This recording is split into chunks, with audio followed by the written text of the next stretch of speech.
Good morning, students. This is Asha, your social science teacher. Children, yesterday we started chapter 3 in history, the Delhi Sultans, and we discussed Delhi as a capital and who were Delhi Sultans, and then we discussed the sources of information, and after that we studied about Tuaregs, what are Tuaregs, and then how the manuscripts were prepared. Then now we'll discuss about the Delhi rulers. Who all were the rulers who ruled Delhi? So here is a page in your book. You can see here. So the first rulers were Rajput dynasties were Tomars.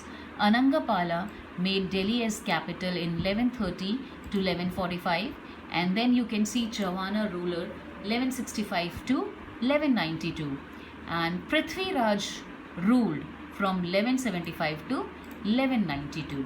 That is the time frame when Prithvi Raj ruled, and he was defeated in Battle of Tarayan by Muhammad Ghori, and that was a breakthrough because it laid the foundation of Turkish rule, right? After that, the early Turkish rulers came. They ruled from 1206 to 1290, and the first ruler of Turkish dynasty was Kutubuddin Aybak. He laid the foundation of slave dynasty. He ruled from 1206 to 1210. The next in line was Shamsuddin Iltutmish. He ruled from 1220 to 1236. Third ruler of this dynasty was Razia. Razia ruled from 1236 to 1240, and she was the only and the first female ruler of Delhi Sultanate. Next was Ghiyasuddin Balban. He ruled from 1266 to 1287. After Turkish rule came the Khalji dynasty. Khaljis ruled Delhi from 1290 to 1320, and the most powerful rulers of this dynasty were Jalaluddin Khalji from 1290 to 1296, and then Alauddin Khalji from 1296 to 1316. Next in line, the dynasty is Tughlaq dynasty. They ruled from 1320 to 1414, and the first ruler of this dynasty was Ghiyasuddin Tughlaq, 1320 to 1324. Next was Mahmud Tughlaq, 1324 to 1351, and the last was Feroz Shah Tughlaq from 1351 to 1388. After that came the Sayyid dynasty, and the ruler from the most powerful ruler was Khizr Khan from 1414 to 1421, and then Lodi dynasty 1451 to 1526, and the powerful ruler was Behlul Lodi. So children, you do see gaps in between one dynasty to another. That means there was no strong ruler or any main powerful ruler in that time frame, right? So that's all about this. And here children, you can see what Minhaj-e-Sirat thought about Razia. We discussed that he believed that Minhaj-e-Sirat, Razia was not the right person to rule as she was a female. So it was his idea. Now we have discussed the Delhi rulers, Rajput, Mamluk, and then we discussed about Khalji, Tughlaq, Sayyid and Lodi. Now let's a closer look at Mamluk dynasty.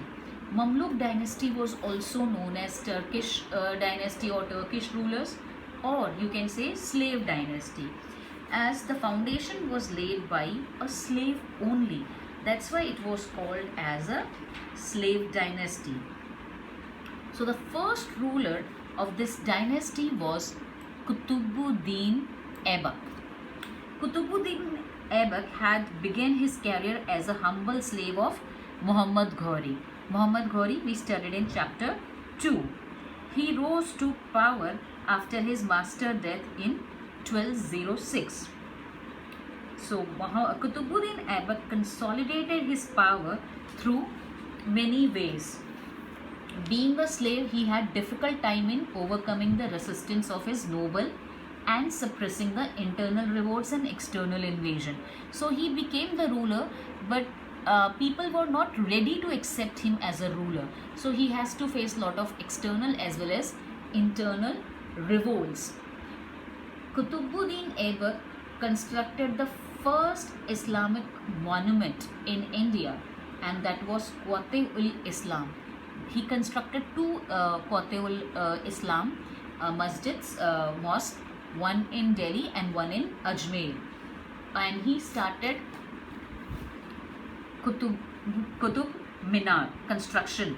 But the Qutub Minar he started in the memory of a saint called Qutbuddin Bakhtiyar Kaki, and he died in between.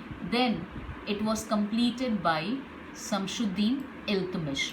Samshuddin Iltutmish was also a slave, and later he was a slave of Qutbuddin Aibak.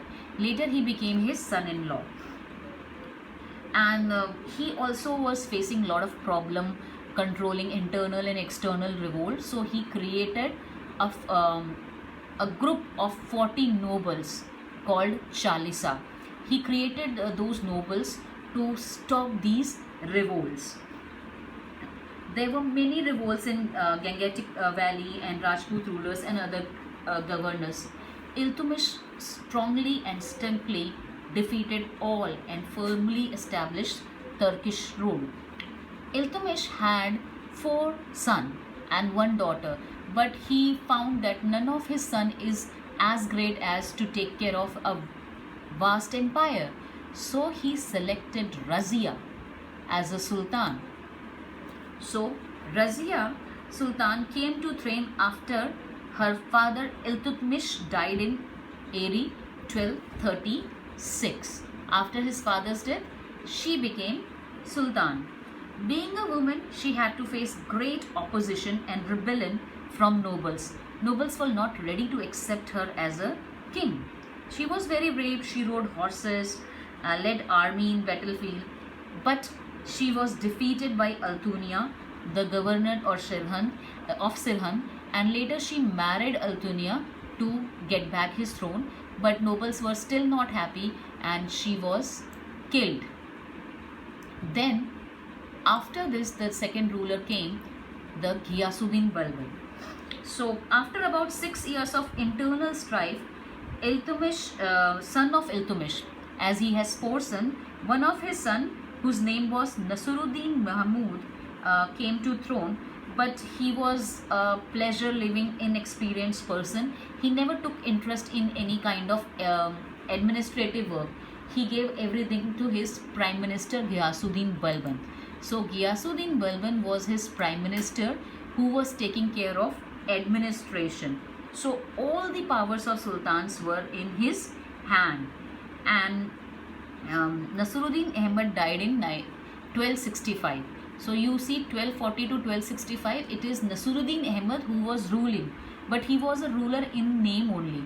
Actual ruler was Ghiyasuddin Balban as a prime minister, and after his death in 1266, he became the actual sultan and he started ruling. He took many steps to consolidate his position. Iltutmish created strong nobles called Chalisa, 40 nobles, and by the time of Balban they have become so powerful that they were challenging Balban's authority. So he crushed them, and he created fear and respect in mind of people. So his rule was also great, and he consolidated position to a great extent. So that was all about Mamluk dynasty. So let's give a quick look at women who became ruler. So the one Razia Sultan we just discussed, she was the first ruler of slave dynasty to become a king. Then Rudrama Devi, she was of Kakatiya dynasty of Warangal, part of Andhra Pradesh. She changed her name on inscription and pretended she was a man. So there is a story about her that she ruled Kakatiya dynasty, showing that she is a boy, not a girl. And then the third we see Dida. She ruled Kashmir 1980 to 1003. Her title Dida, which came from Didi or elder sister, an affectionate term given to loved ruler by subjects. So she did not take, Dida did not took the title of sultan or a king. She took a title of Dida. Dida is a word derived from Didi, which means elder sister. And why did she took this title? So that she could be easily accepted by people of his dynasty, or his subject should accept. And king should be accepted by subject is very important. You have studied in chapter 2 also, when rulers who were not Kshatriya became king, they used to perform Garbhagriya, Hiranyagarbha, so many rituals to be reincarnated as Kshatriya, so that subjects accept them as ruler. So being accepted by subject was also a great challenge, right? Children, that's all for today, and in tomorrow's lecture we'll study about from garrison town to empire, expansion of Delhi Sultanate. That's all for today. Thank you.